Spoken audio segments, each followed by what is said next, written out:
hello everyone. This is Arifa from AGS, Only Destination for Learning. This is my third video on the chapter called The Rise of Nationalism in Europe. The links of the previous two videos are available in the description box and you can go through them.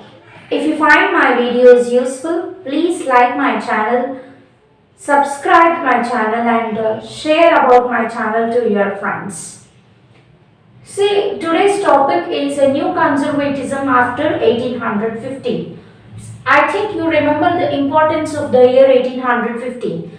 See, 1815 is the year in which Napoleon Bonaparte was defeated at Waterloo.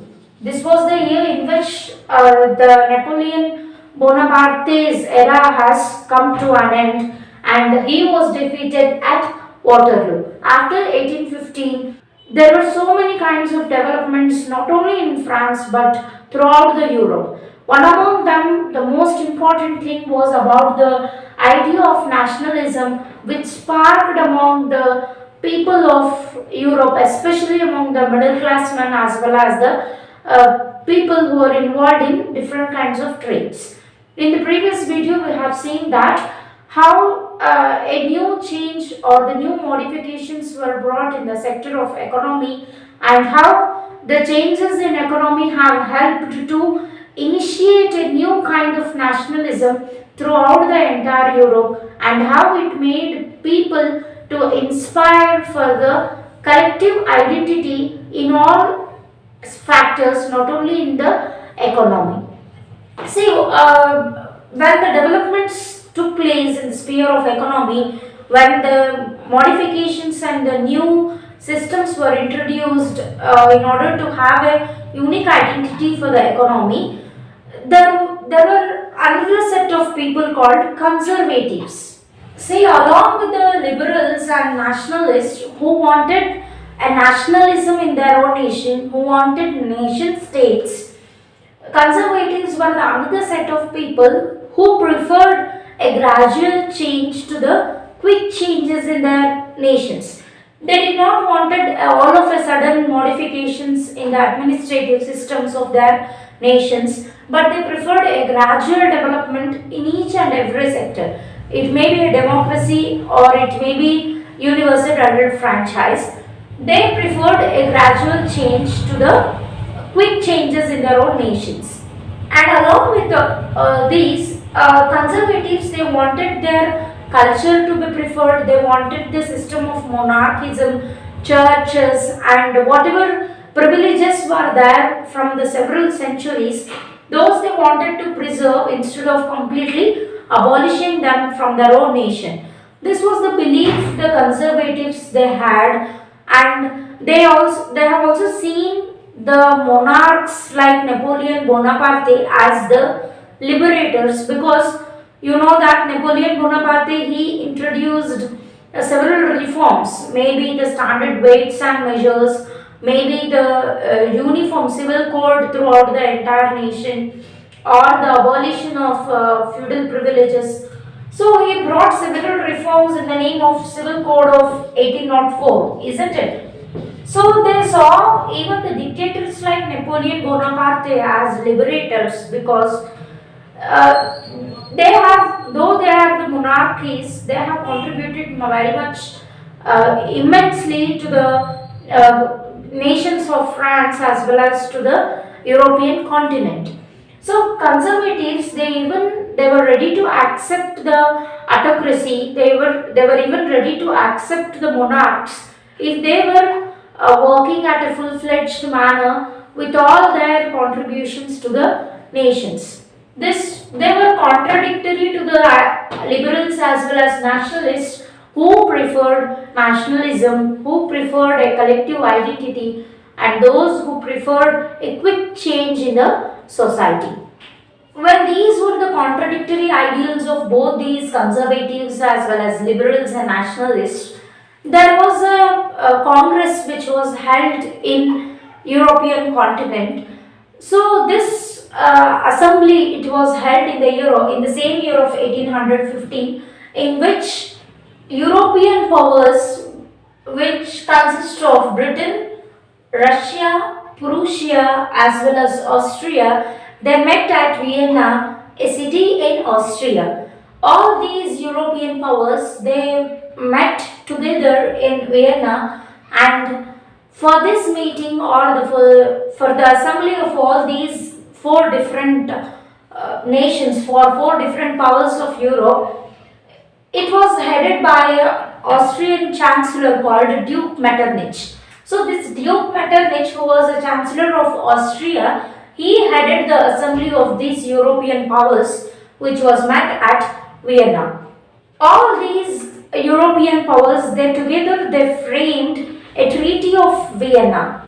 The major outcome of assembling all these together at Vienna was the Treaty of Vienna in 1815.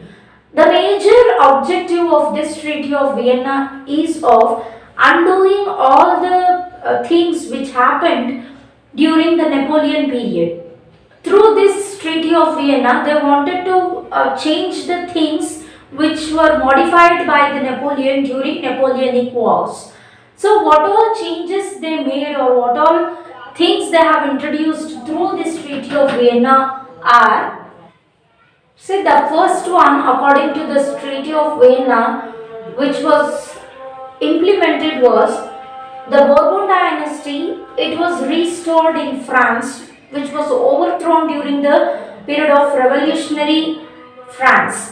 So you know that Louis XVI, who belonged to this Bourbon dynasty, he ascended the throne of France in the year of 1774. And this Bourbon dynasty, which was overthrown by the French people during the France Revolution, this dynasty was restored with the help of this Treaty of Vienna in the year of 1815, which was drawn by the European powers. This was the first thing which was implemented by these European powers in entire Europe. So in France, this Bourbon dynasty, which was completely demolished, was again restored after 1815. Whereas the second one is, see, you know that France, it was the most important nation in the entire Europe, and it taught everybody else about the conquering of different nations and also about the democracy, and also it has preached about the most of the important ideals like liberty, equality and fraternity. Such France, it lost its annexed territories by the Napoleon. Napoleon was a huge conqueror, and he had a aim of conquering entire Europe when he ascended the throne of France in 1804, isn't it? Soon after he became the emperor of France, he conquered several other places in the entire Europe. Whatever places this Napoleon conquered soon after he became an emperor, all those territories were completely annexed by these European powers. So France, it lost most of its annexed territories in the year of 1815 with the Treaty of Vienna. The third one is most important thing. The European powers, whichever they assembled in the year of 1815, they wanted to stop the expansion of France. They wanted to stop the France from its expansion. So, in order to stop that, they established a series of states in the all directions of the France. So, imagine now this is a France. So, towards the north, south, east, as well as west. In all the four directions, they established a series of states to prevent the expansion of France. So, in order to achieve that, Netherlands along with Belgium, it was established towards the northern direction. Towards the north of France, Netherlands along with Belgium was established. To the south, Genoa and Piedmont, this became the southern frontier of France, and Austria, it was given the authority to control the northern provinces of Italy. So, a northern part of Italy, it was given to Austria in order to administrate the few provinces in Italy. Whereas the western frontier of France, it went to the control of Prussia. Prussia, it dominated the western frontiers of France, and Russia, a mighty power of Europe, it took the control of the eastern parts of the France along with Poland. So their aim of prevention of expansion of France was achieved by establishing these series of states in all the four directions. These were the major objectives of Treaty of Vienna, and all those were successfully implemented by the European powers through the Treaty of Vienna, which was formulated in the year of 1815. So this is very important, and you can go through this.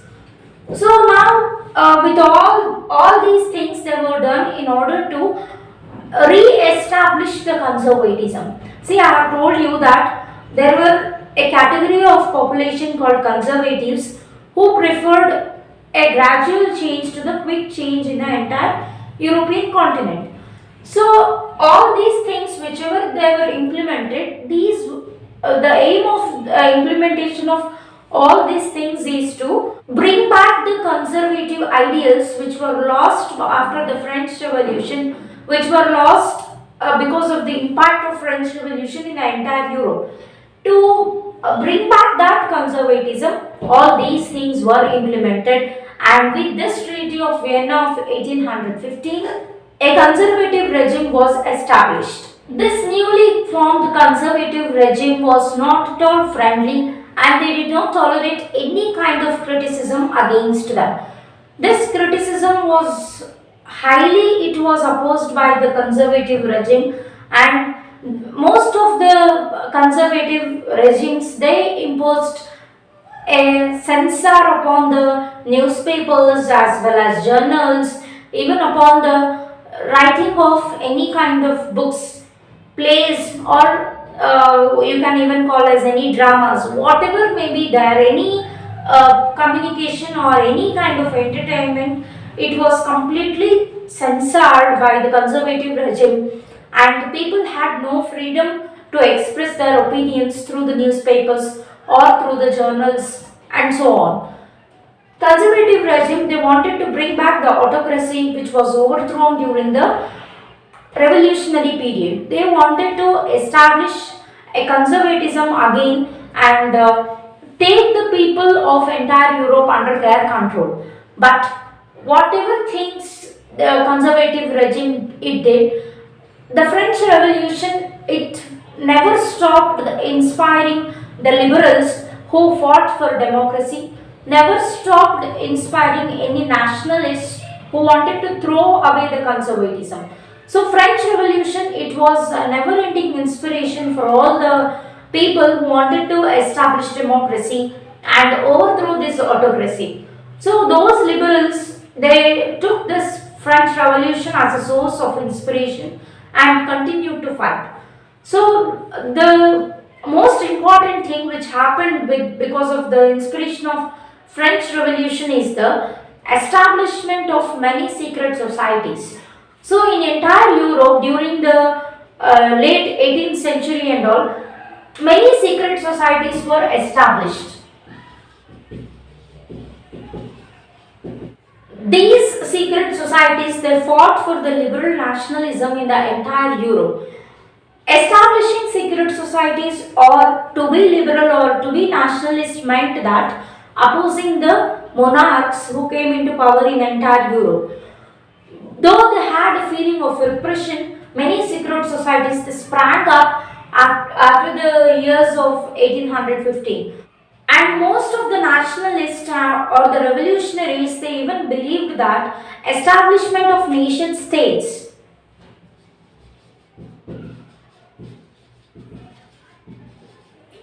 See, in the very first video I have explained you what do you mean by nation states. It is nothing but the part of the land which have the collective past, collective identity. Okay, such establishment of the nation states is very much essential in order to have an idea of freedom. So, revolutionaries believed to establish such nation states, and one of such famous revolutionaries was the Italian revolutionary called Giuseppe Mazzini. This Giuseppe Mazzini, who was one of the most famous revolutionaries of entire Europe, who was born in Genoa in 1807. See, as a young man of 24 years, he even went to exile for attempting a revolution in few parts of Europe. He was a revolutionary who believed in the idea of called nation states and wanted to liberalize Italy and set it as an example to the rest of the territories to become free and to become nation states. So, as a revolutionary, he established two secret societies called Young Italy in Marseilles. So, you know that this Marseilles is one of the place, and this Marseilles, it is also a national anthem of France. Okay, Marseilles, it is a national anthem of France, and it is also a place in European continent. This young Italy, it was established by this Giuseppe Mazzini, one of the secret society in Marseilles, and parallel to that, even one more it was established in Europe called Young Europe near Berlin. So two secret societies were established by Giuseppe Mazzini, and he was most enthusiastic and very young man who inspired most of the young people to join the secret societies in order to build up their nation states. Well, by looking at this Giuseppe Mazzini, most of the young men from Germany, Poland, Austria, France, many of them they inspired and joined such secret societies initiated by Giuseppe Mazzini and others.